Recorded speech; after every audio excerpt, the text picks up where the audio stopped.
Good morning mga kasuki. Ngayong araw ay magluluto po tayo ng adobong baboy na may kamote. Ayan. Isa lang muna natin yung bawang at sibuyas. Ayan, mas maraming sibuyas, mas masarap po. Ayan po, pag nagisa na, lagay na po yung baboy.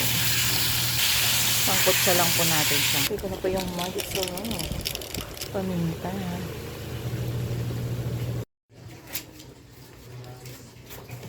Yan, ito na po yung kamuting mga kasuki.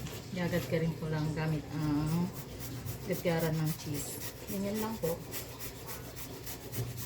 Tapos ilalagay ko mamaya doon sa adobong baboy. Habang nagpapakulo ng karne ng baboy, yan. Yagad-gad po muna ako. Ayan po, lagyan ko na po ng soy sauce. Yan, tansya-tansya lang po yan. Yan, lalagay ko na po yung ginadgad na kamote. Ayan.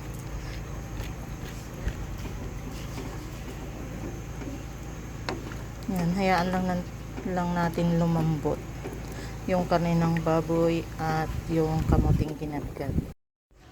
Ayan, luto na po mga kasuki ang aking pork adobo with kamote. Ayan.